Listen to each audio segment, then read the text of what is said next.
안녕하십니까. 돌파리의 뇌피셜 배구입니다. 2월 7일 수요일에 5라운드 아파트와 핑크 거미의 맞대결이 있었죠. 핑크 거미가 3대0 셧아웃 승리를 거뒀는데 그 시합에 대해서 또 전반적으로 좀 분석을 하는 영상을 하려다가 워낙 언성 히어로 견리배의 부상 이슈가 너무 커가지고 이것만 해도 내용이 많을 것 같아가지고 일단 오늘은 요거에 대해서만 말씀을 드리고 나중에 여유가 되면은 1, 2세트에 대해서도 한번 영상을 올릴 수 있으면 올려보도록 하겠습니다. 오늘은 그러니까 부상 장면에 대해서만 말씀을 좀 드리도록 할게요. 승패를 가른 요인이 여러 가지가 있는데 가장 직접적으로 승부를 가른 장면이 안타깝게도 아파트 주전 멤버들의 부상이 겹쳐서 경기의 승패가 결정됐다고 볼 수가 있거든요. 이제 어제 시합은 황민키 V캠, 황민키 G캠이 네이버에서 동시에 송출이 됐는데 2세트 중반쯤에 황민키가 무릎 통증을 약간 호소하면서 코트 위에서 자유롭게 이동을 하지 못하고 살짝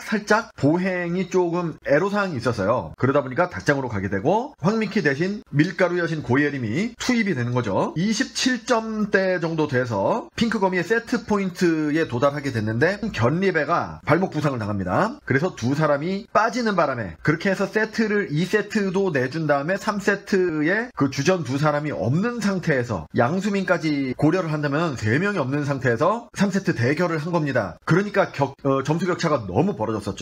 양수민이 허리 부상으로 인해서 디스크로 인해서 빠진 지 오래됐잖아요. 양수민의 그 공격력의 부재는 정지훈이라든지 우리 노경 선생이라든지 황민키, 양뽕, 다띠 이렇게 공격력이 강한 멤버가 아파트 팀에는 굉장히 많기 때문에 십시일반으로 분배를 해서 조금씩 공격 점유율을 나눠서 하면은 충분히 만회가 가능했습니다. 전적도 괜찮았고요. 그러니까 회사에 한 명 결석하면은 나눠서 업무 부담하듯이 그게 가능했거든요. 워낙 공격력이 좋은 멤버들이 많다 보니까 수비 면에서는요. 견리배가 그 수비에 굉장히 중요한 축을 차지하고 있었는데 수비가 좋은 멤버를 아파트에서 생각을 해본다면은 이영주라든지 밀가루 여신 등이 리시브라든지 디그 등에 조금 특화가 돼 있으니까 그거를 분담을 한다 해도 견리배의 공백을 메꾸기에는 굉장히 부족합니다. 양수민에 대한 공격 의존도보다 견리배에 대한 수비 의존도가 훨씬 더 커요. 그게 입증이 된 거죠. 이번 3세트에 견리배가 없으니까 팀의 전력이 사실 1, 2세트가 거의 대등했지 않습니까? 경기력이. 그랬는데 견리배가 빠지고 게다가 황민키까지 빠지니까 완전히 그냥 다른 팀이 됐습니다. 완전히 무너졌어요. 그러다 보니까 강성현 감독이 시합을 포기했습니다. 3세트 중반에 미들브로카를 제외하고 주전을 다 벤치로 불러들였어요. 어차피 미들브로카는 전위에서만 활동하고 후위로 가면은 리베로로 교체가 되니까 체력 부담이 많지 않으니까 그냥 그대로 두고 나머지 4멤버 리베로 포함하면은 5명을 전부 다 후보 선수로 이제 넣은 거죠. 다음 시합이라도 데뷔를 하려면은 주전들 체력 뺄 필요 없으니까 시합을 포기를 하게 됩니다. 그래가지고 승점이 60점 대 60점으로 승수 패수에서는 유리하기 때문에 아파트가 아직은 1위이긴 하지만은 승점이 동률이 됐습니다. 그런데 이제 요번 시합이 이제 문제가 아닌 상황이 발생했죠. 시합 다음날 정밀 검사를 하니까 인대 파열로 이제 2주 고정 요런 게 나왔기 때문에 그 향후 시합들이 결과를 장담할 수 없는 상황이 지금 돼서 비상이 걸렸다고 봐야 됩니다. 제가 또 시합 끝난 직후에 커뮤니티 피드에 설문조사를 제가 올려드렸었죠. 부상 장면에서 강 감독이 왜 리플레이를 안 하냐 이렇게 항의를 했었잖아요. 선수가 중대한 부상을 입어서 굉장히 위험하다고 판단이 될 때는 랠리를 중단시키고 리플레이를 해야 한다는 규정이 있지 않습니까? 그러니까 왜 리플레이를 안 하냐 뭐 이렇게 강 감독이 항의하는 장면이 있는데 여기가 이제 논란이 많아요. 그래서 설문조사를 제가 올렸는데 한 60%의 시청자들은 이거는 좀 판단하기 어려웠다. 심판이 못 보고 지나칠 수도 있는 문제였다.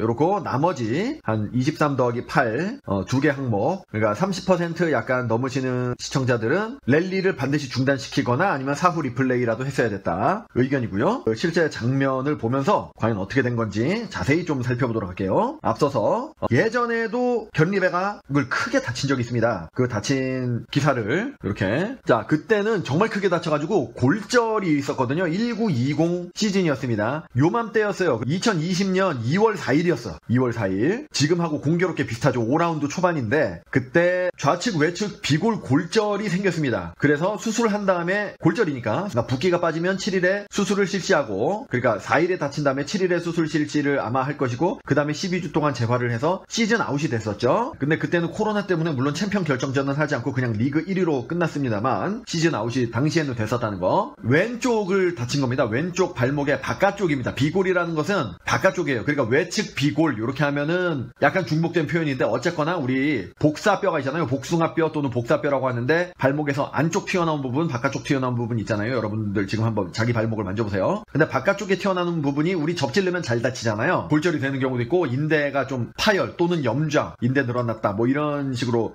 표현을 하는데 바깥쪽이 비골이고 안쪽은 경골이라고 합니다. 그러니까 비골의 아랫부분 발목이 부러진 거예요. 자, 그 장면을 딱 보시면은 그 수비하는 과정에서 저 용병이 헤일리인데 헤일리하고 부딪힙니다. 부딪히는데 제가 보기에는 급박한 상황이라서 잘 보이진 않습니다만 부딪히는 과정에서 왼쪽 발로 헤일리의 오른쪽 발을 미끄러지면서 살짝 밟은 것 같아요. 우리 같은 편 발목을 밟으면서 접지르면은 부상이 크지 않습니까? 그런데 달려오는 힘도 있었기 때문에 그게 힘이 가중치가 붙어서 심하게 꺾여서 골절이 된 것 같습니다. 근데 보시다시피 이때는 랠리가 중단이 됐었죠. 자, 이때는 중단시키기가 쉬웠습니다. 왜냐면은 이제 둘이 부딪히고 수비를 하는 과정을 모두가 이렇게 지켜보고 있었고 이때도 근데 또 핑크거미하고 있었네. 핑크거미 팀도 앞을 보고 있었고 공을 올리는 과정이었기 때문에 같은 팀들 그리고 코칭 스텝 그리고 심판이 모두 저 충돌 장면을 지켜보고 있었습니다. 중단을 안 시킬 이유가 없죠. 그래서 중단이 되고 그 스텝들에 의해서 들것에 실려 나가는 그런 상황이 이제 돼서 이제 나중에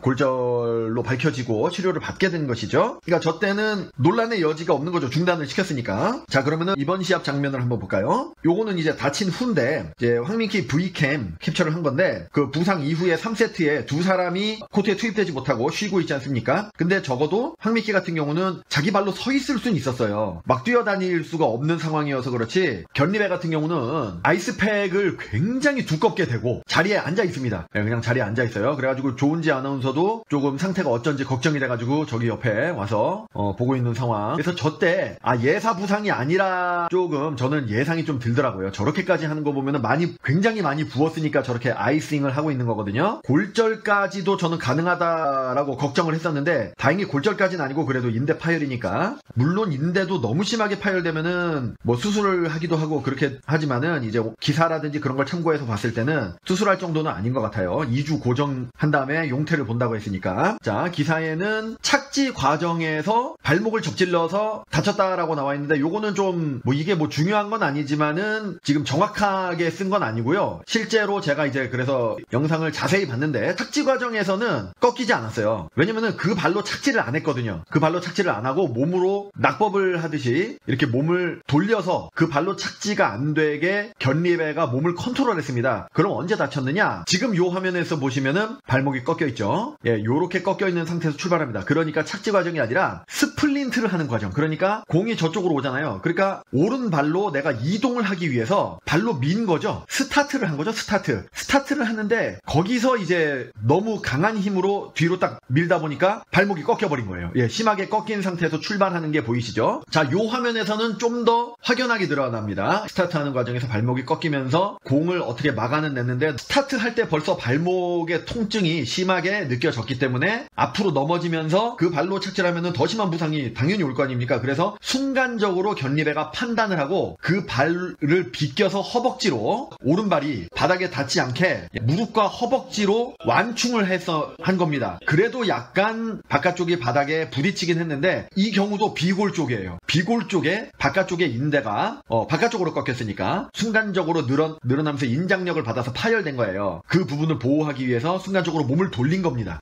그렇게 해서 최소 2주 동안은 고정을 해야 되고 2주 이후에 회복이 그렇게 안 되면은 그 이상 못 나올 수도 있는 거죠. 그러니까 굉장히 비상이 좀 걸린 상황이고 그래서 부상 상황에 대해서 제가 좀 짚어드렸고요. 그리고 또 주로 논란이 되는 게 설문조사에서 말씀드렸던 결국에는 심판이 그거를 못 받지 않습니까? 그래서 랠리 중단을 시키질 못하고 시합이 진행이 됐었거든요. 26대 25 상황의 듀스였거든요. 핑크거미가 27점을 따서 랠리가 종료가 되고 2세트 스코어를 가져가게 돼서 세트 스코어 2대0이 됐는데 이 부분에서 킴의 강스파이크를 순간적으로 디그를 하느라고 엄청난 반사 속도로 지금 디그를 했거든요. 그러다 보니까 이제 당연히 강력한 힘으로 이렇게 바닥을 차니까 강력한 힘으로 박차듯이 나가다가 지금 부상을 당한 거죠. 그 1920 시즌하고는 굉장히 다르게 애매했습니다. 정말 순간적으로 공이 좀 빨랐어요. 그때는 느리게 허공에 붕 뜬 공이었으니까 그러면서 또 헤일리하고 충돌도 했고 하니까 그 견리배의 상태를 못 모든 시청자들과 모든 관객들과 모든 그 코트 위에 있는 사람들이 다 보고 있었단 말이죠. 근데 지금 너무나 강력한 공을 빠른 시간에, 굉장히 짧은 시간에 딱 걷어서 올렸기 때문에 견리배에게 시선이 간 사람이 없었어요. 그래서 쓰러져는 있는데 지금 봐서는 지금 같은 팀도 모르고 있죠. 대부분의 아파트팀 선수들조차도 견리배보다는 전위 쪽에 있으니까 저게 안 보인 거예요. 예, 못 봤어. 근데 저 뒤에 밀가루 여신은 봤을 수도 있는데, 근데 이제 시선은 어차피 공에 집중을 하다 보니까 못 봤어요, 지금. 자, 그래서 공을 이렇게 넘겼는데, 근데 시합 끝난 후 초반에는 갤러들이 여기서 어떤 말을 했냐면은, 아파트팀 선수들은 견리배를 등지고 있으니까 못 봤는데, 핑크거미 선수들은 견리배가 쓰러진 거를 봤다. 그래서 저렇게 손을 들어서 랠리를 중단시키자고 심판을 본 것 같다. 지금 란리베라든지 옐레나가 손을 들잖아요. 그랬는데 이제 저거는 저도 저렇게 생각했는데 어떤 갤러도 말을 했는데 그거 같진 않고요. 정지훈이 2단 토스로 올리는데 공이 좀 돌았어요. 도니까 더블 컨택이 아니냐 이렇게 주장하는, 저거를 못 본 것 같아요. 옐레나랑 란리베도. 견리베가 또 좀 이렇게 약간 낙법을 하면서 발목을 잡는 저 포즈가 지금 뒤에서 비추는 카메라로는 나오는데 그 다른 사람들에게는 잘 안 보이는 그런 포즈였기 때문에 통증보다는 넘어졌는데 좀 바로 벌떡 일어나기에는 좀 지쳐서 안 일어난 것처럼 보였을 수도 있기는 있거든요. 저 옐레나랑 란리베도 눈치챈 건 아니고 정지훈의 더블 컨택을 주장하느라고 손을 든 것 같습니다. 제가 보기에도. 그런데 여기서 제가 약간 이것도 확실하진 않는데 그 옐레나랑 란리베 말고 손을 든 사람이 한 명 더 있잖아요. 이원정이 손을 들었거든요. 저 디그를 하는 거를 보고 란리베나 옐레나랑은 좀 다르게, 그러니까 정지훈이 토스를 하기 전에 그 이전에 먼저 손을 들었거든요. 그러니까 여기에서 견리배가 이렇게 넘어질 때를 좀 딱 보고 어차피 정지훈 쪽으로 가는데 공을 안 볼 수는 없으니까 공 쪽으로 시선은 향하면서도 심판에게 뭔가를 얘기하기 위해서 손을 든 게 아닌가. 토스를 하기 전에 손을 들었으니까 혹시나 그런 게 아닌가라는 생각이 좀 들어요. 아니면 그 정지훈이 공을 올려주는 게 지금 한정적이잖아요. 그러니까 큰 공격을 하기 위해서 꽃사슴이 있는 쪽으로 오른쪽으로 긴 롱토스를 할 것이니까 거기를 대비해라라고 우리 팀에게 신호를 주는 거일 수도 있고요. 근데 이제 여기서 약간 또 안타까웠던 장면이 뭐냐면은 견리배의 부상을 아무도 알아채지 못하고 진행이 됐잖아요. 진행이 돼서 월드킴이 한 번 더 스파이크를 하는데 고통 때문에 움직이지도 못하는 상황에서 마지막으로 저렇게 오른 들어서 디그를 하려는 저 장면. 와, 이 너무 슬프더라고. 이게 대부분의 시청자들도 지금 우리가 지나서 다시 보니까 저거가 저때 쓰러졌다는 걸 아는 거지, 요 상황에서 알았거든요.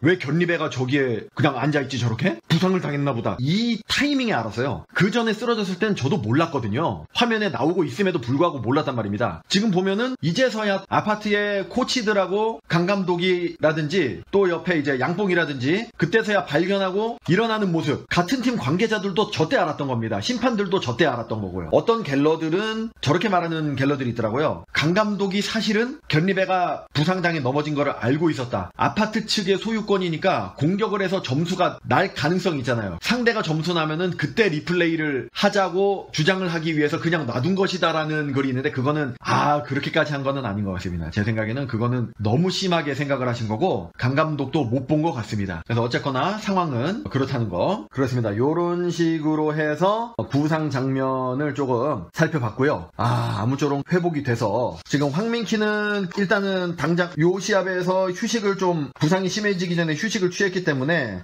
큰 탈은 없을 것 같긴 합니다. 그렇지만은 또 무리를 하면은 또 통증이 올 수가 있겠죠. 그래서 굉장히 조심을 해야 되는 상황이고, 견리배는 당분간은 최소 한 5라운드 동안에는 시합에 못 나올 것 같고 6라운드 때도 조금 힘들지 않을까 좀 생각이 되거든요. 왜냐면은 나았다 해도 그거를 함부로 심하게 하다가 또 삐끗하면은 좀 더 또 크게 다칠 수가 있고 그런 게 있지 않습니까? 회복한 지가 얼마 안 됐기 때문에. 그래서 굉장히 좀 걱정이 되고 하는데, 선수 개인으로서도 지금 굉장히 안타까운 상황이고 걱정이 되는 상황이라고도 볼 수가 있는데, 아파트 팀으로서도 지금 악재가 너무 겹쳤습니다. 그죠? 핑크 거미는 우리 구김혜진 형김나이도 돌아오고 채흐라 김채연도 돌아왔거든요. 그러면서 이원정도 지금 보충이 됐잖아요. 사람이 이렇게 늘어나는데 아파트는 자꾸 사람이 줄어. 그러니까 이게 참 리그 1위가 굉장히 불투명해지는 상황.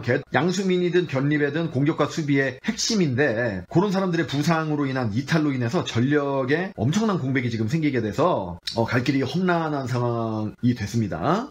오늘은 견립의 부상 장면에 대해서 좀 심도 있게 다루느라고 시합 전반에 대해서 다루지 않았는데, 혹시나 토요일이 되기 전에, 토요일날 다음 핑크거미의 시합이 있잖아요. 토요일이 되기 전에 혹시나 영상 제작 및 업로드를 할 여유가 생기면은 시합 전반적으로도 제가 한번 다뤄보도록 하겠습니다. 안 다룰 수도 있습니다. 시간이 없고 바쁘면은 못 다룰 수도 있다는 점을 양해를 좀 해주시기 바라고, 다음 영상으로 뵙겠습니다. 뇌피셜 돌파리 배구였습니다.